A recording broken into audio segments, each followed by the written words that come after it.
प्यारे विद्यार्थियों, साथियों, आज हम बात करेंगे राज्य के उत्पत्ति के विभिन्न सिद्धांत, जिसके अंतर्गत आज हम तीसरा लेक्चर दे रहे हैं। अर्थात राज्य की उत्पत्ति के जो विभिन्न सिद्धांत हैं, उन विभिन्न सिद्धांतों में मैंने मेरे प्राणों से प्यारे विद्यार्थियों के लिए राज्य की उत्पत्ति का दैवीय सिद्धांत और राज्य की उत्पत्ति का शक्ति सिद्धांत, ये दोनों लेक्चर अपलोड कर दिए हैं।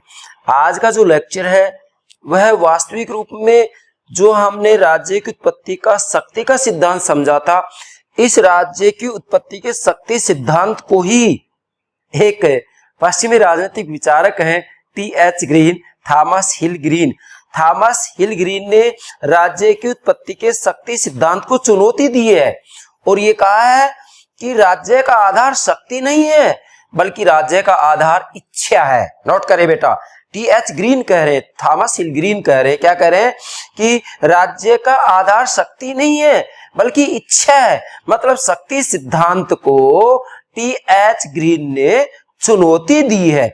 इसलिए हम राज्य की उत्पत्ति के संदर्भ में जो विभिन्न सिद्धांतों का उल्लेख करें, उसमें तीसरे नंबर पर इस लेक्चर को समझना अति आवश्यक है, अन्यथा शक्ति का सिद्धांत अधूरा रह जाएगा। बेटा ध्यान दें, यहां मैंने नोट भी किया है, टॉपिक का नाम राज्य का आधार शक्ति नहीं इच्छा है। ये बात किसने कही है? टी.एच. ग्रीन ने कही है। जबकि इससे पहले वाले लेक्चर में हमने राज्य की उत्पत्ति का शक्ति का सिद्धांत समझा था और शक्ति का सिद्धांत में स्पष्ट रूप में कहा गया था, क्या कहा गया था कि भाई राज्य का जो आधार है वह शक्ति है। मतलब शक्ति को ही राज्य का एकमात्र तत्व माना गया था। लेकिन टी.एच. ग्रीन कह रहे हैं कि ये गलत बात है, राज्य का आधार शक्ति नहीं है बल्कि राज्य का आधार मानव की विवेक इच्छा है, मानव की विवेक पूर्ण इच्छा है। क्या कहा मैंने? राज्य का आधार शक्ति नहीं है बल्कि राज्य का आधार मनुष्य की विवेक पूर्ण इच्छा है, बुद्धिमत्ता पूर्ण इच्छा है। यहाँ पर व्यक्ति राज्य में किसी डर से या भय से सम्मिलित नहीं होता है बल्कि राज्य में व्यक्ति अपनी विवेक पूर्ण इच्छा से सम्मिलित होता है। तो इन बातों को हमें समझना है। तो मेरे प्राणों से प्यारे विद्यार्थियों, सर्वप्रथम प्रतिदिन जो मैं एक लेक्चर मेरे YouTube चैनल पर अपलोड करता हूं, उसकी जानकारी सूचना आपको प्राप्त हो सके, इसके लिए हमारे YouTube चैनल को सब्सक्राइब अवश्य कीजिएगा। आशा करता आपने सब्सक्राइब कर दिया होगा। Thank you very much, thank you very much. प्राणों से प्यारे विद्यार्थियों, इसके ऊपर किसी न किसी रूप में प्रत्येक प्रकार प्रतियोगिता परीक्षा में प्रश्न अवश्य ही पूछा जाता है, तो आपको यहाँ गलती नहीं करनी है।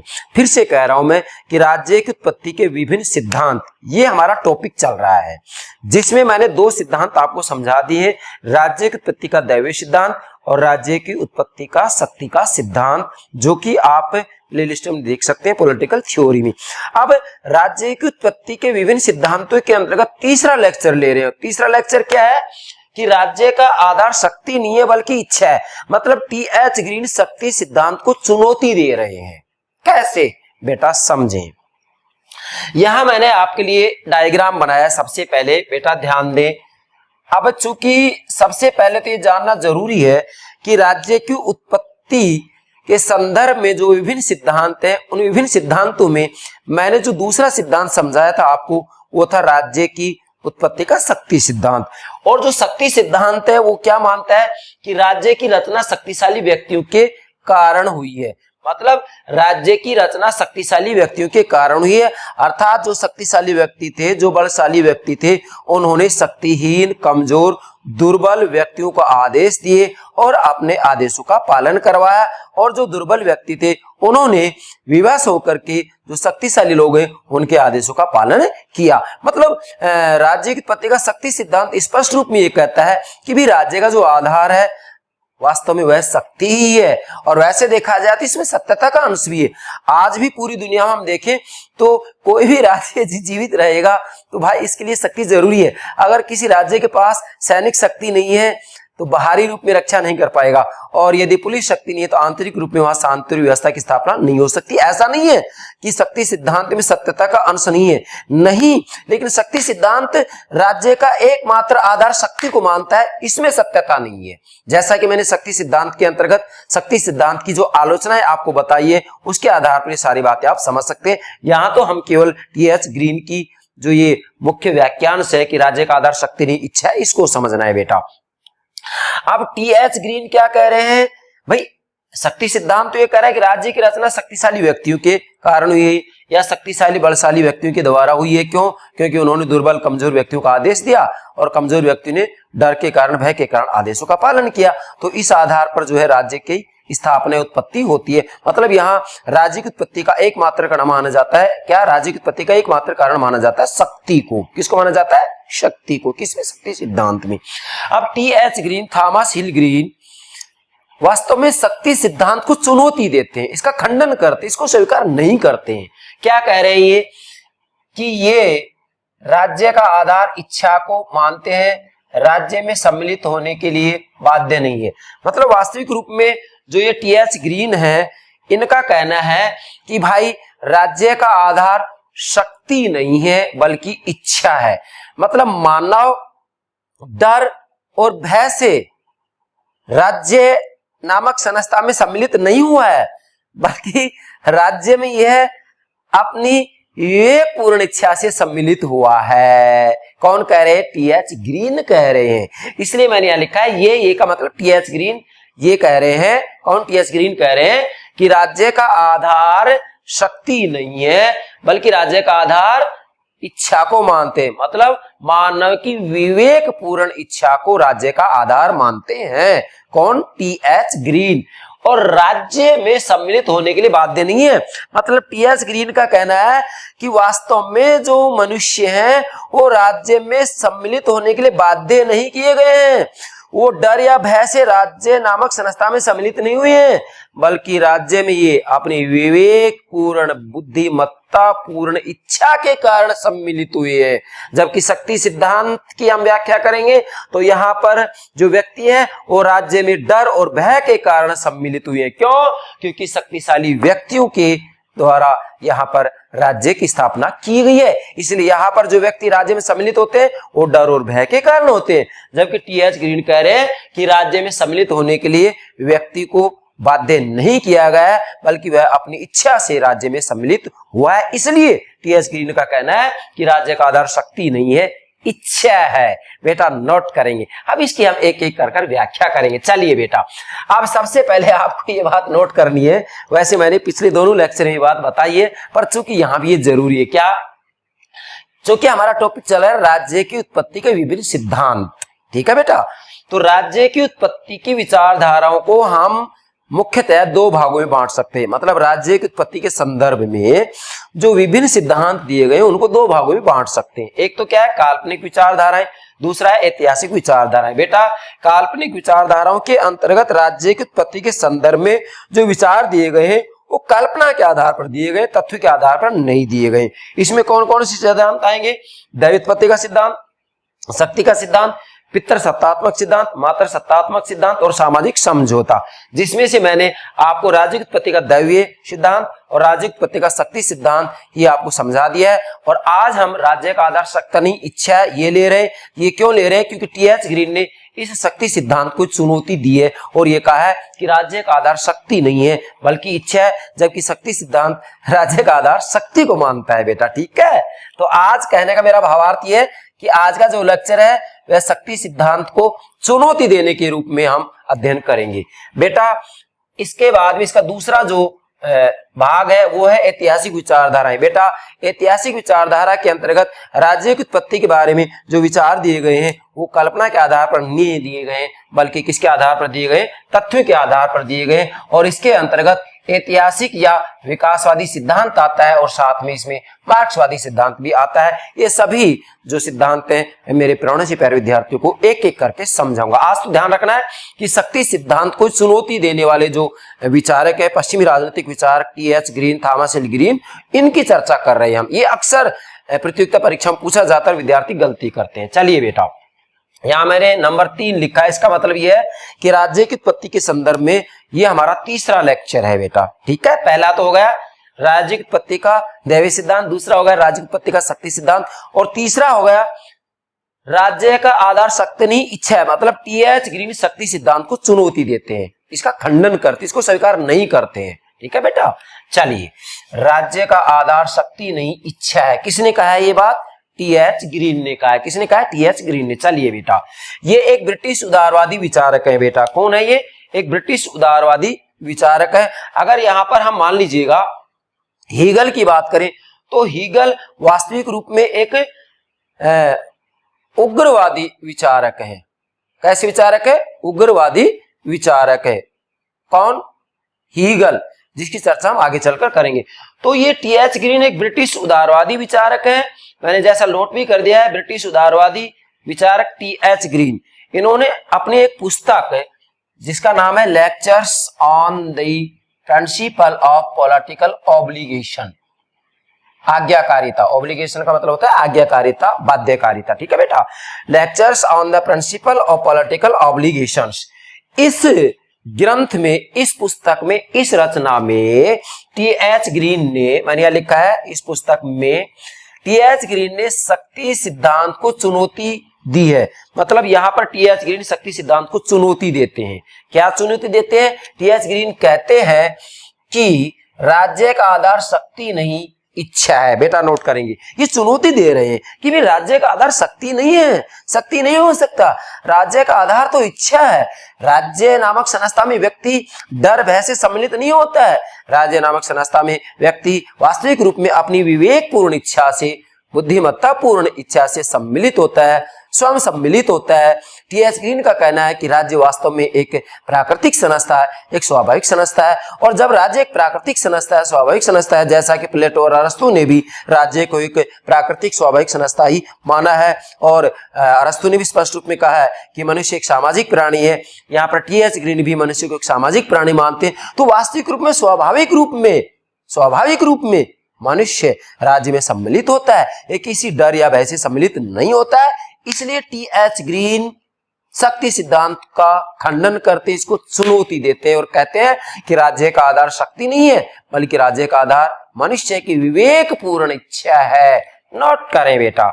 चलिए आगे बढ़ते हैं। फिर एक विद्वान है प्रोफेसर जेंक्स। नोट करें बेटा, प्रोफेसर जेंक्स क्या कह रहे हैं?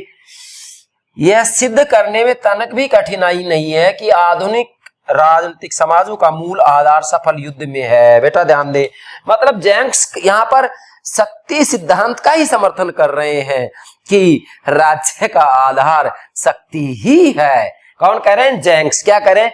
कि यह सिद्ध करने में तनक भी मतलब बिल्कुल तनिक भी कठिनाई नहीं है कि आधुनिक राजनीतिक समाजों का मूल आधार सफल युद्ध में है। मतलब वास्तविक रूप में ये यदि युद्ध में विजय प्राप्त करनी है तो सैनिक शक्ति का होनी अति आवश्यक है। क्या? सैनिक शक्ति का होना अति आवश्यक है। और आंतरिक रूप में यदि शांति और व्यवस्था बनाए रखना है तो फिर जो है पुलिस शक्ति का होना अति आवश्यक है। मतलब आंतरिक रूप में भी शक्ति चाहिए और बाहरी आक्रमणों से रक्षा के लिए, सुरक्षा के लिए भी शक्ति अति आवश्यक है। इसलिए प्रोफेसर जेंक्स शक्ति का समर्थन कर रहे हैं कि राज्य का आधार शक्ति होता है। बेटा ध्यान दें। अब यहां मैंने नोट किया सत्य है, मतलब ये बात सत्य है कि राज्य का आधार एकमात्र शक्ति तो नहीं हो सकता, लेकिन राज्य का आधार वास्तव में शक्ति भी होता है। बिना शक्ति के भी कोई राज्य जीवित नहीं रह सकता। राज्य का वर्तमान और राज्य का भविष्य शक्ति पर ही निर्भर करता है बेटा। इसलिए इसमें कुछ सच्चाई है। मैंने यहां नोट भी कर दिया है कि ये जो बात है वह सत्य है। फिर आगे मैंने लिखा है राज्य में शक्ति का तत्व बहुत महत्व रखता है, आंतरिक बाहरी सुरक्षा और आकार का विस्तार। क्या? कि वास्तव में ये बात सत्य है कि राज्य में शक्ति का जो तत्व होता है बहुत महत्व रखता है। हाँ, राज्य का एकमात्र तत्व, एकमात्र आधार शक्ति नहीं हो सकता है। राज्य के अनेकों आधार होते हैं। जैसे मैं कहूंगा आपको यहां कि राज्य का आधार आपसी सहमति भी होता है। क्या कह रहा हूं? आपसी सहमति भी होता है, आर्थिक उद्देश्य भी होता है।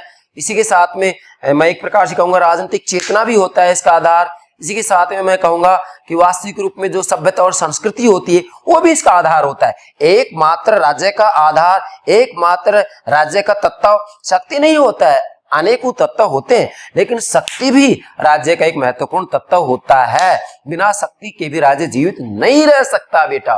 चलिए बेटा, अब हम बात करेंगे यहीं से, राज्य में शक्ति का तत्व बहुत महत्व रखता है। मतलब राज्य का वर्तमान और भविष्य शक्ति पर ही निर्भर करता है। अगर किसी राज्य के पास सैनिक शक्ति नहीं है तो क्या वह अपनी सीमाओं की रक्षा कर सकता है? हरगिज नहीं कर सकता। और आज भी आप पूरी दुनिया में देख सकते हैं, कोई भी राष्ट्र राज्य ऐसा नहीं है जो अपनी शक्ति का विस्तार नहीं कर रहा हो। सभी राष्ट्र राज्य अपनी सैनिक शक्ति का विस्तार करने में जुटे हुए हैं, जिसके कारण सैनिकवाद और साम्राज्यवाद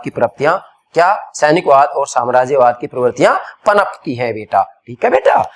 अब मैंने यहाँ आगे लिखा है आंतरिक बाहरी सुरक्षा। मतलब आंतरिक रूप में यदि शांति और व्यवस्था बनाए रखना है तो शक्ति अति आवश्यक है। भाई आपके पास पुलिस फोर्स नहीं होगी तो आंतरिक शांति व्यवस्था नहीं की जा सकती। जैसा कि आप देखेंगे हमारे भारत के अंतर्गत आंतरिक रूप में विभिन्न प्रकार की पुलिस फोर्सेज हैं जो कि शांति और व्यवस्था बनाए रखती हैं, और बाहरी आक्रमणों से सुरक्षा भी आप यदि आपके पास सैनिक शक्ति नहीं है तो नहीं कर सकते। इसलिए शक्ति का महत्व आंतरिक रूप में भी है और बाहरी आक्रमणों से रक्षा के लिए भी है। इसी के साथ में यदि राष्ट्र राज्य के द्वारा अपनी सीमाओं का विस्तार करना है, आकार का विस्तार करना है, तो भाई बिना सैनिक शक्ति के आकार का भी विस्तार नहीं किया जा सकता है। जैसा कि वास्तविक रूप में मुसोलिनी ने कहा था कि इटली और जर्मनी की बात आ रही, हिटलर और मुसोलिनी कह रहे थे कि या तो जो है इटली और जर्मनी को अपना विस्तार करना चाहिए, अन्यथा इटली और जर्मनी नष्ट हो जाएंगी। तो किसके आधार पर विस्तार होगा? सैनिक शक्ति के आधार पर विस्तार होगा। तो यहाँ पर भी जो शक्ति है उसको हम ये कह सकते हैं कि बहुत ही महत्वपूर्ण तत्व है राज्य का। ठीक है बेटा। आप देखेंगे आगे, लेकिन फिर भी शक्ति को राज्य का आधार नहीं माना जा सकता। अब इतना सब कुछ इसके समर्थन में कहने के बावजूद हम ये बात कहेंगे क्या कि फिर भी शक्ति को राज्य का आधार नहीं माना जा सकता। मतलब इतना होने के बावजूद भी ये कहेंगे कि भी जो शक्ति है ना वो वास्तव में राज्य का आधार नहीं माना जा सकता। राज्य का एकमात्र तत्व, राज्य का एकमात्र आधार शक्ति को नहीं माना जा सकता, नहीं माना जा सकता। ठीक है, क्यों नहीं माना जा सकता? ध्यान दें, शक्ति सिद्धांत में यह स्वीकार करना पड़ेगा कि मनुष्य शक्ति के भय से राज्य में शामिल हुआ है। मतलब अगर आप शक्ति सिद्धांत को स्वीकार करते हैं या राज्य का आधार केवल शक्ति को मानते हैं तो फिर दूसरी बात भी आपको माननी पड़ेगी। कौन सी माननी पड़ेगी? कि यह स्वीकार करना पड़ेगा कि मनुष्य शक्ति के भय से राज्य में शामिल हुआ है, मजबूरी के कारण राज्य में प्रवेश किया है और बलशाली व्यक्तियों की यह संस्था है, इसलिए कमजोर, दुर्बल और शक्तिहीन, डरपोक लोगों ने शक्तिशाली लोगों के आदेशों का पालन किया है। इन्होंने वास्तविक रूप में अपनी इच्छा से राज्य में भाग नहीं लिया है, अपनी इच्छा से राज्य नामक संस्था में प्रवेश नहीं किया है। ये बात माननी पड़ेगी, लेकिन ये बात पूर्णतः सत्य नहीं है। इसी आधार पर टी.एच. ग्रीन शक्ति सिद्धांत को चुनौती देते हैं बेटा। जैसा कि आगे टी.एच. ग्रीन ने लिखा भी है, क्या लिखा है कि राज्य एक बनावटी संस्था न होकर एक प्राकृतिक संस्था है। बेटा नोट करें, राज्य एक बनावटी संस्था न होकर एक प्राकृतिक संस्था है। मतलब जब राज्य का आधार शक्ति को माना जाएगा तो फिर राज्य एक बनावटी संस्था होगी। क्यों होगी बनावटी संस्था? क्योंकि शक्तिशाली व्यक्तियों के कारण राज्य अस्तित्व में आया है। यहाँ पर बलशाली लोगों ने कमजोर लोगों का आदेश दिया है और उन आदेशों का पालन कमजोर लोगों ने डर के कारण, भय के कारण किया है, इसलिए राज्य एक बनावटी संस्था बन जाती है। लेकिन टी.एच. ग्रीन कह रहे हैं कि राज्य एक बनावटी संस्था न होकर एक प्राकृतिक संस्था है या एक स्वाभाविक संस्था है। आप ऐसे भी कह सकते हैं, एक प्राकृतिक या एक स्वाभाविक संस्था है। जैसा कि राजनीति विज्ञान के जनक अरस्तु ने भी राज्य को एक स्वाभाविक संस्था माना था और ये कहा था कि राज्य वास्तविक रूप में एक स्वाभाविक संस्था है। साथ में ये भी कहा था कि मनुष्य स्वभाव से ही एक सामाजिक एवं राजनीतिक प्राणी होता है, इसलिए राज्य एक प्राकृतिक और स्वाभाविक संस्था है। आगे कह रहे कि व्यक्ति डर के कारण राज्य में शामिल नहीं होता, नो। जबकि शक्ति का सिद्धांत कह रहा है, अगर शक्ति सिद्धांत की बात मानेंगे कि राज्य का आधार शक्ति है तो डेफिनेटली कहेंगे, हम क्या कहेंगे कि व्यक्ति डर के कारण राज्य में सम्मिलित होता है। लेकिन टी.एच. ग्रीन कह रहे कि व्यक्ति डर के कारण राज्य में शामिल नहीं होता, बल्कि अपनी इच्छा के कारण ही राज्य का सदस्य बनता है। अपनी विवेकपूर्ण इच्छा के कारण, अपनी बुद्धिमत्ता पूर्ण इच्छा के कारण ये राज्य का सदस्य बनता है। कौन कह रहे हैं ये बात? टी.एच. ग्रीन। तो ये पूरा वाक्यांश नोट करेंगे, एग्जाम में पूछ लिया जाता है बेटा। ठीक है बेटा। अब टी.एच. ग्रीन ने जो अपने विचार दिए हैं कि राज्य का आधार शक्ति नहीं इच्छा है, इसको हम 4 बिंदु के आधार पर स्पष्ट करेंगे बेटा। नंबर 1, राज्य अधिकारों का संरक्षक होता है। नोट करें बेटा, राज्य अधिकारों का संरक्षक होता है। यहां पर वास्तविक रूप में टी.एच. ग्रीन का कहना है कि राज्य क्या राज्य अधिकार देने या लेने के लिए अस्तित्व में नहीं आता है, बल्कि वास्तविक रूप में राज्य का जो मुख्य कार्य है जिसके कारण ये अस्तित्व में आता है वह है अधिकारियों की रक्षा के लिए निर्मित होता है। क्या? अधिकारियों की रक्षा के लिए निर्मित होता है। क्यों? क्योंकि राज्य यदि अधिकारों को देने के लिए यदि निर्मित होता है तो फिर अधिकारों को ये वापस भी ले सकता है, छीन भी सकता है।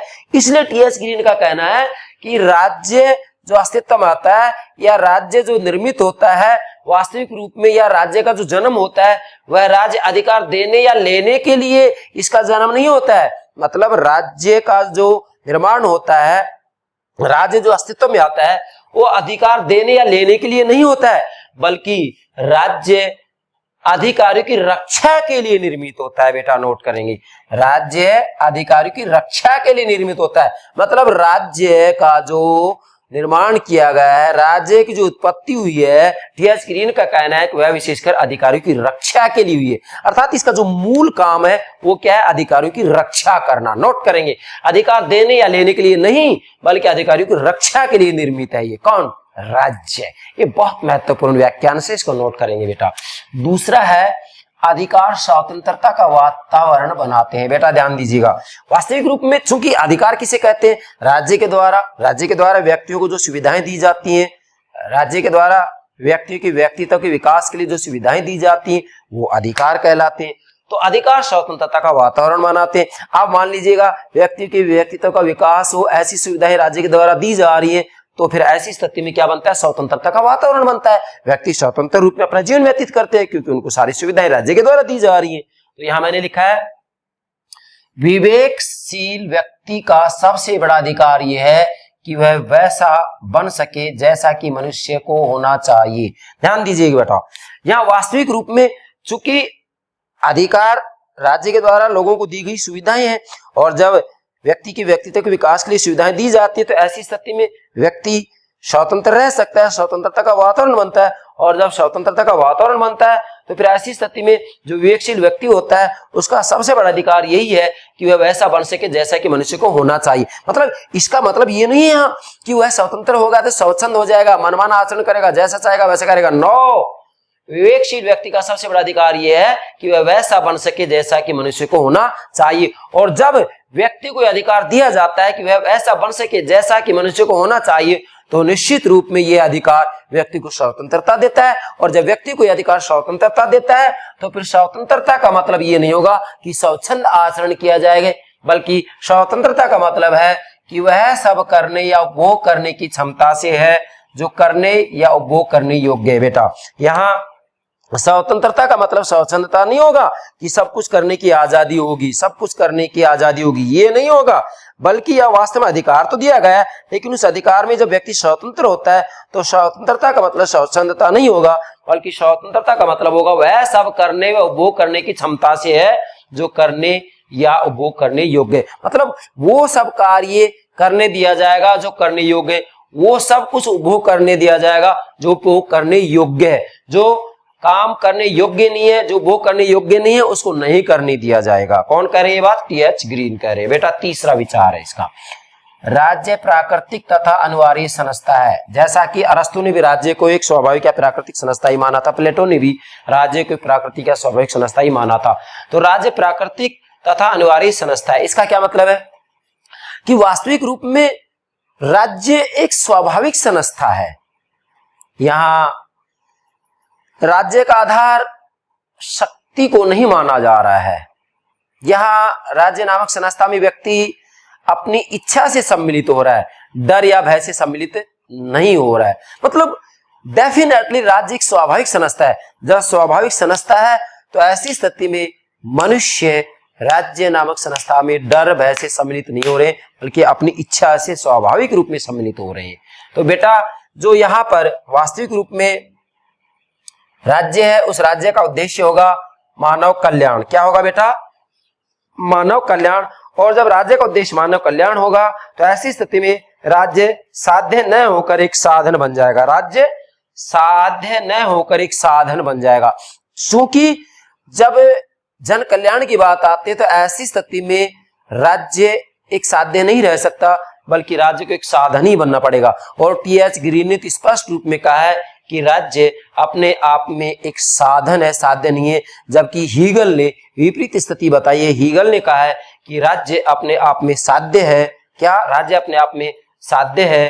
क्या, फिर से बोल रहा हूं मैं, राज्य अपने आप में साध्य है जबकि व्यक्ति उसका साधन है। यहाँ पर राज्य साध्य न होकर एक साधन माना गया, मतलब यहाँ राज्य को एक साधन माना गया है जबकि साध्य व्यक्ति को माना गया है। ठीक है बेटा। और वैसे भी देखा जाए तो व्यक्ति अपने आप में व्यक्ति होने के नाते सम्मान के योग्य है। और जब एक मनुष्य होने के नाते ही गौरव से, सम्मान से संपन्न है।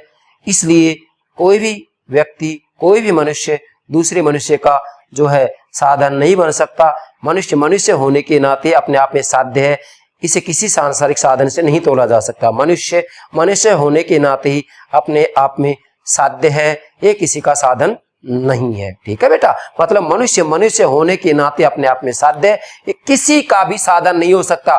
कोई भी कानून हो, कोई भी नियम हो, कोई भी प्रथा हो, कोई भी रीति रिवाज हो, ये किसी का साधन नहीं है बल्कि साध्य। अगर सरकार के द्वारा बनाए गए कानून, कोई रीति रिवाज, प्रथा, इनके द्वारा या समाज की कोई परंपरा है उसके द्वारा व्यक्ति का अहित हो रहा है, तो ऐसी स्थिति में व्यक्ति का हित स्वीकार नहीं किया जाएगा, बर्दाश्त नहीं किया जाएगा, बल्कि नियम, कानून, कायदे, परंपरा, रीति रिवाज, प्रथा, इनको बदला जाएगा, तोड़ा जाएगा, मगर व्यक्ति का हित किसी भी रूप में स्वीकार नहीं किया जाएगा, नहीं किया जाएगा, नहीं किया जाएगा। यस, चलिए बेटा अब आगे बढ़ते हैं हम। यहां तक ये बात क्लियर हो गई। अब इसी में कुछ बात आगे है। क्या मैंने आगे लिखा है? स्वाभाविक है, मतलब डेफिनेटली राज्य एक स्वाभाविक संस्था है। क्यों? क्योंकि यहाँ जो मनुष्य है राज्य नामक संस्था में जो भाग ले रहा है, सम्मिलित हो रहा है, वो डर और भय से नहीं हो रहा है बल्कि अपनी बुद्धिमत्ता पूर्ण इच्छा से उसमें भाग ले रहा है। इसलिए राज्य एक स्वाभाविक संस्था है। और इसी के साथ में जो राज्य है वो मानवीय चेतना का फल है। क्या? राज्य मानवीय चेतना का फल है। राज्य मानवीय चेतना का फल है। इसलिए वास्तविक रूप में मनुष्य यहाँ अपनी इच्छा से राज्य नामक संस्था में भाग ले रहा है। इसी कारण राज्य एक प्राकृतिक तथा अनिवार्य संस्था है। अनिवार्य संस्था इसलिए कि वास्तविक रूप में जो राज्य है वह राज्य वास्तव में इसका जो उद्देश्य होगा वो मानव कल्याण होगा। क्या? राज्य का उद्देश्य मानव कल्याण है, इसलिए ये एक अनिवार्य संस्था है। क्यों? क्योंकि वास्तविक रूप में जन कल्याण से संबंधित कार्य केवल राज्य नामक संस्था के द्वारा ही किया जा सकता है, अन्य संस्थाओं के द्वारा ये कार्य नहीं किया जा सकता। ठीक है बेटा।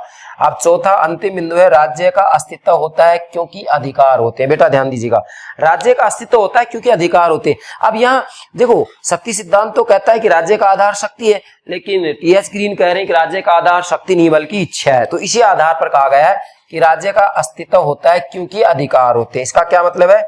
कि राज्य का आधार मानव की विवेक पूर्ण इच्छा है। बेटा नोट करें, क्या? राज्य का आधार मानव की विवेक पूर्ण इच्छा है। मतलब ये वास्तव में राज्य नामक संस्था में यदि व्यक्ति भाग लेता है तो डर भय से नहीं लेता है, किसी से डर करके भाग नहीं लेता है, बलशाली लोगों की संस्था समझते हुए भाग नहीं लेता है, बल्कि मनुष्य यहाँ अपनी बुद्धिमत्ता पूर्ण, विवेक पूर्ण इच्छा के कारण राज्य नामक संस्था में भाग लेता है। मजबूरी के कारण राज्य में नहीं रहता। मतलब मनुष्य विवश होकर के, मजबूर होकर के राज्य में नहीं रहता है। इसलिए ये इसलिए रहता है कि वह एक सामाजिक प्राणी है। मतलब मनुष्य विवेक पूर्ण या बुद्धिमत्ता पूर्ण रूप में अपनी इच्छा को मानते हुए या अपनी विवेक पूर्ण इच्छा के अनुसार राज्य नामक संस्था में सम्मिलित होता है। क्यों? क्योंकि ये जानता है, क्या जानता है? कि वह मनुष्य एक सामाजिक प्राणी है, एक राजनीतिक प्राणी है। जैसा कि ये बात सबसे पहले राजनीति विज्ञान के जनक अरस्तु ने कही थी। क्या कहा था अरस्तु ने? कि मनुष्य स्वभाव से ही एक सामाजिक प्राणी है, मनुष्य स्वभाव से एक राजनीतिक प्राणी है। सबसे पहले बात किसने कही है? राजनीति विज्ञान के पिता अरस्तु ने। किसमें? अपनी पुस्तक पॉलिटिक्स में। नोट करना। तो यहाँ पर ये बात एक प्रकार से अरस्तु से ही ली जा रही है। मैं आपको दावे के साथ कह सकता हूँ कि प्लेटो और अरस्तु, प्लेटो की रिपब्लिक, अरस्तु की पॉलिटिक्स, ये दोनों किताबें आप ठीक से समझ जाइएगा। पूरी दुनिया में आज तक जो कुछ भी लिखा गया, जिसने कल्पना की बात की है वह प्लेटो का अनुयायी है, और जिसने तथ्यों की बात की है, यथार्थ की बात की है, वास्तविकता की बात की है, वह अरस्तु का अनुयायी है। इसलिए वाद तो केवल दो ही है, अरस्तुवाद और प्लेटोवाद। जो कल्पना की बात करता है वो प्लेटो का अनुयायी है, और जो वास्तविकता की बात करता है, तथ्यों की बात करता है, वो अरस्तु का अनुयायी है। इसलिए वाद तो केवल दो ही है, प्लेटोवाद और अरस्तुवाद। इसी कारण प्लेटो और अरस्तु को समझना बेहद जरूरी होता है। मैंने प्लेटो और अरस्तु के ऊपर काफी लेक्चर अपलोड कर रखे हैं, आप प्लेलिस्ट में देख सकते हैं। पश्चिमी राजनीतिक विचारकों के अंतर्गत, ठीक है बेटा। तो ये चार बिंदु के आधार पर हम राज्य का आधार शक्ति नहीं इच्छा है इसको समझ सकते हैं। अंत में यहाँ टी.एच. ग्रीन ने निष्कर्ष रूप में क्या कहा है इसको भी नोट करेंगे, क्या कि राज्य का आधार इच्छा है। मतलब टी.एच. ग्रीन कह रहे हैं कि राज्य का आधार शक्ति नहीं है बल्कि राज्य का आधार इच्छा है। क्यों है इच्छा?